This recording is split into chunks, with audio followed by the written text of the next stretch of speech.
Welcome back, folks, to Let's Play Resident Evil 5. I'm SamuraiTX, And I'm LPGrodus. and this is brought to you by muchgames.ca, as we are the European power. And we are gonna play Lost in Nightmares. Lost in Nightmares. And we're gonna play it on Veteran, just like the main game. Hooray! And we're not gonna have any attack reaction, just like before. And I'm gonna send an invite to Samurai, so you're gonna see his PlayStation Network name. And my comment, which has my YouTube channel on it. Yeah.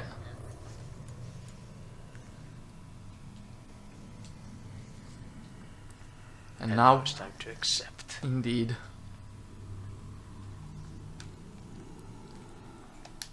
Yes, we will join. No, we're not gonna join. We're just gonna make it a freeze the lobby session. Indeed. Okay, once again, I'm gonna be Chris, and... I'm not Sheva this time, I'm actually Jill. Indeed. Cutscene time. A few years ago, the BSAA received intel as to the whereabouts of Umbrella's... The mansion looks exactly like the one from Resident Evil 1.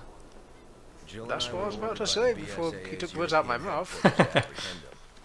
I thought the European BSAA apprehended this place. And you, the master of unlocking. Where's Barry when you need him? Well, he's only canon if it's the Jill playthrough. What is this? Copy that, Chris. Move in and procure the target. Roger that. What can you tell us about the area? The satellite scan isn't showing. And Jill looks actually awesome as a brunette. You should expect the unexpected. Understood. I'm not saying she looks ugly as a blonde, but I just prefer her as a brunette. Yeah, same here actually. It suits her more than the blonde look. Yeah. I think Wesker did that just because, you know, he wanted her to match him, you know, so he just made her blonde. Probably.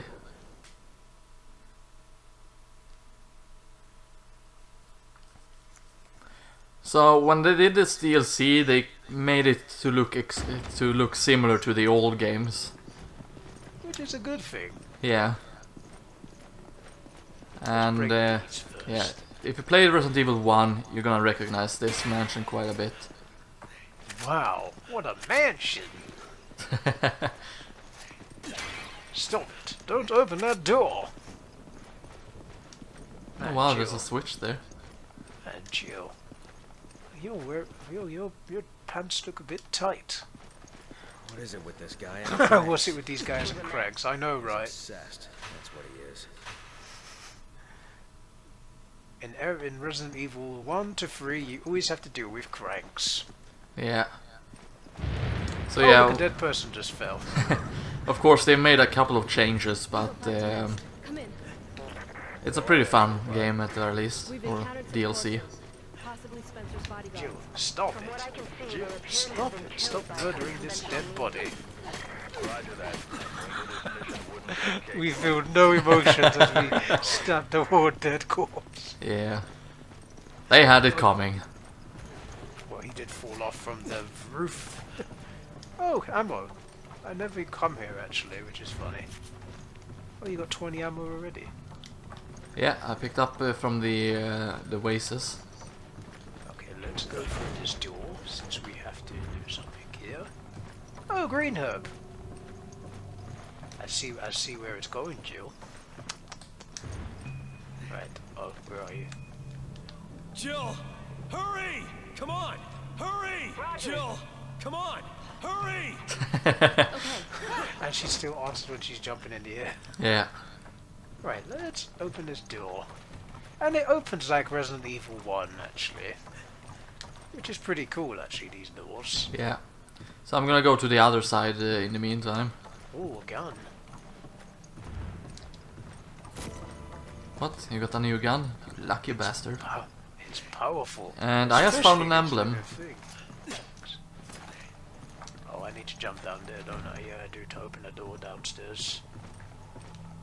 Okay, need to let you in. So let's jump down here. And I found a And Jill's on document. the table. To Raccoon City? Unfortunately, yeah.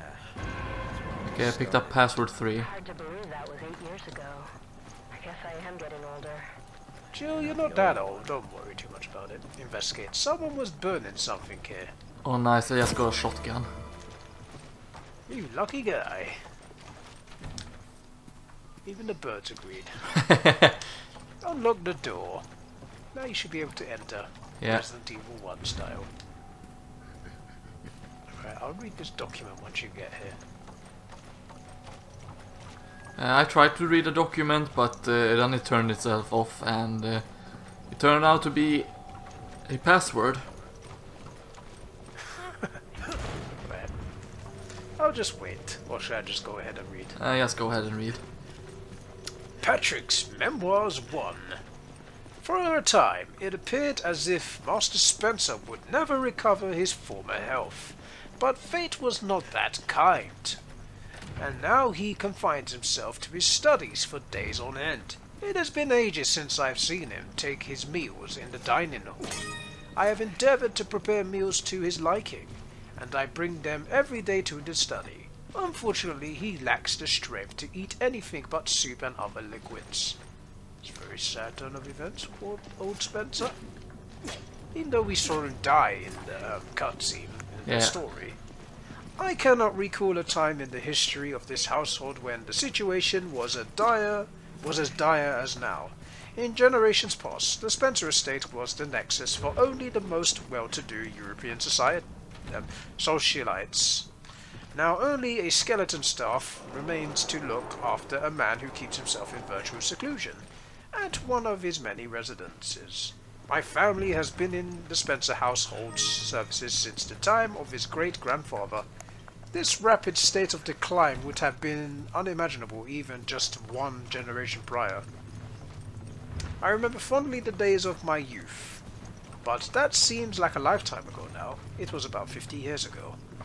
Back when my father was the head butler of the household, at the time I was learning his duties in preparation to succeed him, but there was always some chore or errand that would keep me running around the house. I remember how Lord Ashford, oh, that's a name to pay attention to, another aristocrat from a storied family and one of Master Spencer's schoolmates, Dr. Marcus, would find refuge from the summer heat at this villa.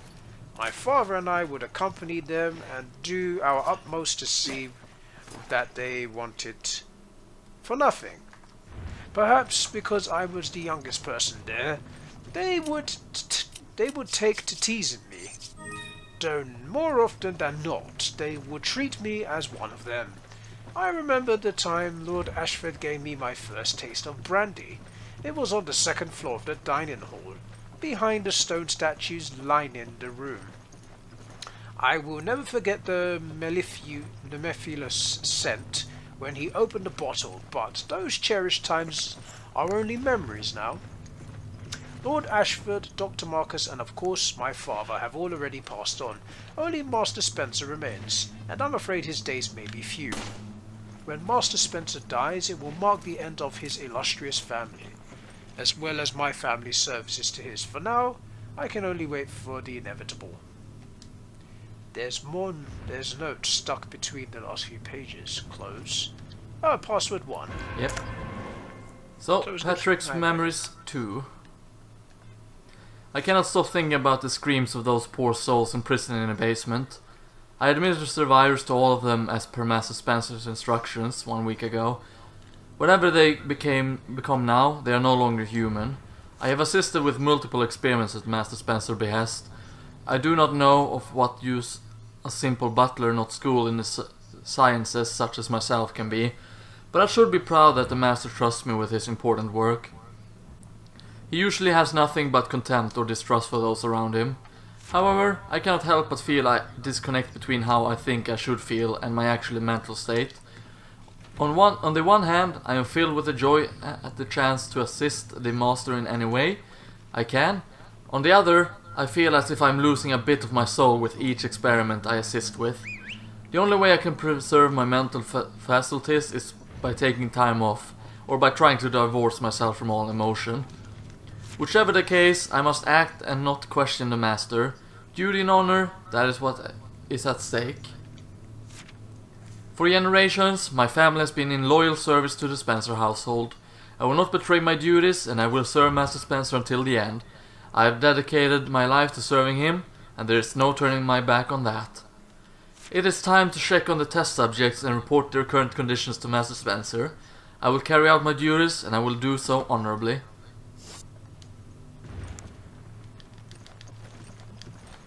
Ah. It says Piano Sonata 14. Moonlight Sonata. I remember the last time I played this. Think you can still play it? You mean right now? I don't know. It's been a while. Alright, let's play it. Play. Play. The thing's opening, by the way. Yeah, I know. Slowly, slowly moving down. As Joe plays. I'm trying not to botch because you have to press a button each time so that you don't make a mistake.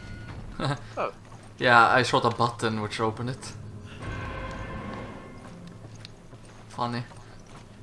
Well, I got the emblem. And soon we're going to be surprised by something. And the door shut on me. Hi.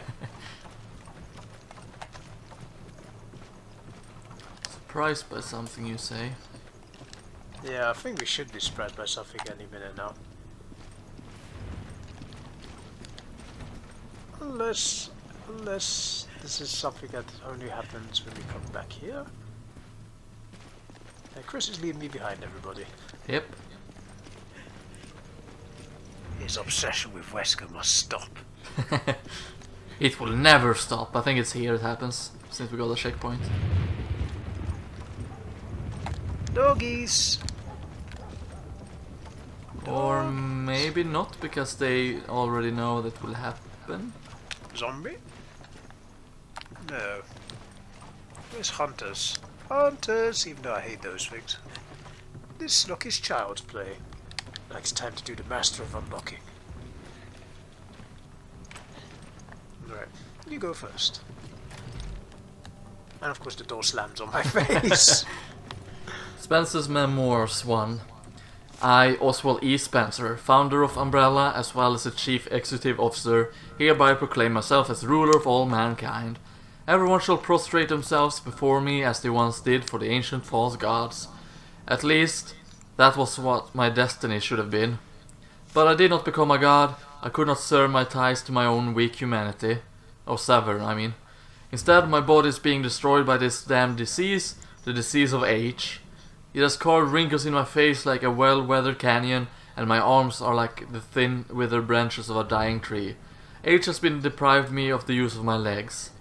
The only chance I'll ever have of becoming a god and shaping humanity's destiny is to stop this disease from continuing to ravage my body. I believe there's a saying about realizing the joys of the life when one is at death's doorstep. Sayings like that are for the weak who are going to die. They attempt to mask their fears with the pity aphorisms. Mortals can't comprehend what life means for those who death is not a concern.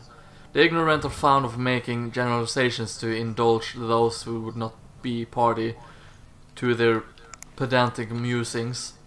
I will undo this unjust traversy done to me by time, and I will present myself as the perfect being that will rule over all mankind. I will give them a new set of commandments to govern their lives.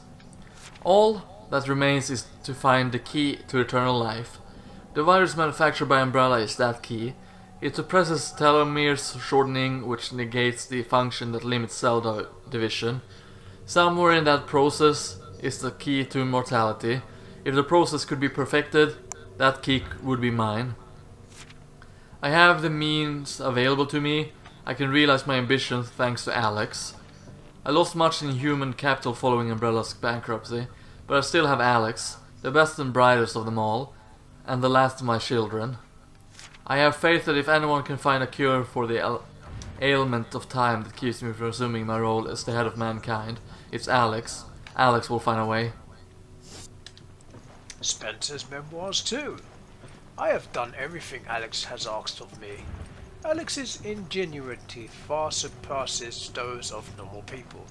We wait for the appropriate time, gather the necessary materials, and Alex continues to keep the operation running smoothly. Most children are held back by the limits of their own intellect, but not so with Alex. I have never witnessed anyone so adept at absorbing the talents of others by simply observing them. I could not be more pleased. Alex displays superior qualities to everyone else.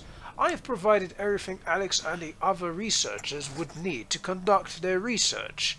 Unlimited funding, top-of-the-line equipment, research materials, and an endless supply of test subjects. The only thing wanting is time. They will conduct their research on an isolated island in the South Seas that is home to an abandoned military installation from a nearby country. Alex has already gone there with a group of research assistants, research materials, and hundreds of test subjects. I waited in the earnest for good tidings of their research.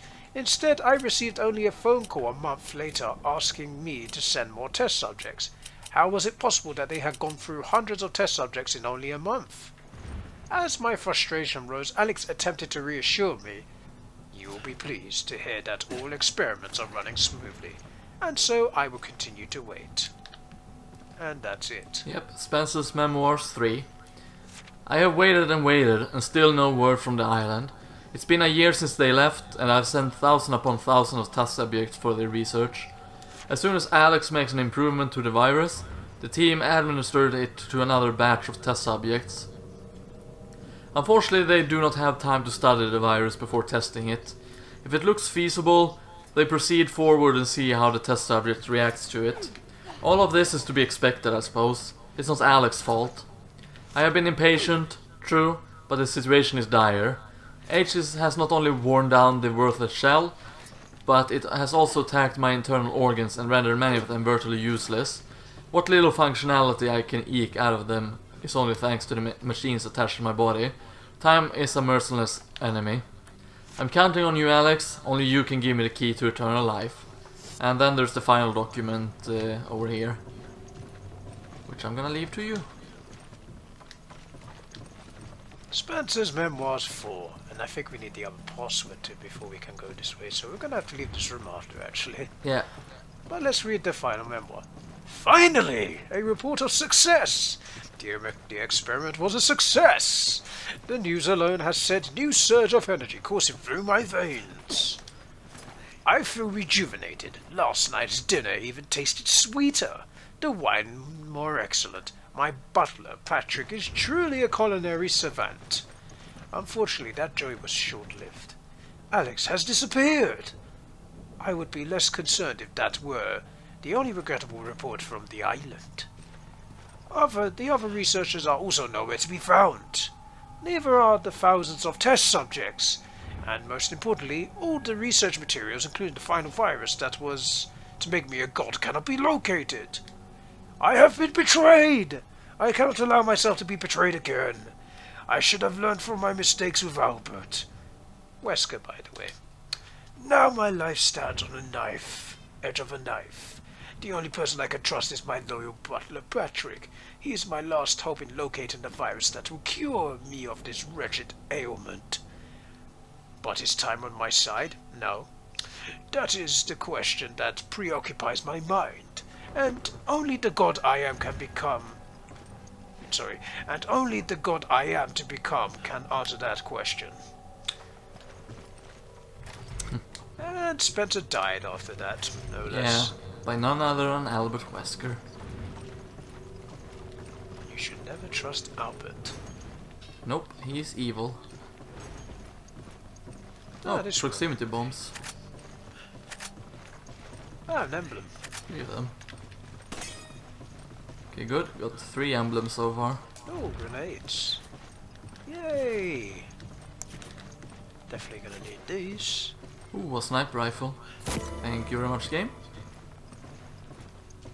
And heat-sensitive paper. Ah, that's the third password. So what's in this room? It's locked from the inside. Joe's just gonna keep kicking it down because she never learns. I wonder if we can shoot the lock from over here. Yeah, I think you can. Oops, that's not it. Okay, that's how you move. I'm gonna want to move the sniper rifle.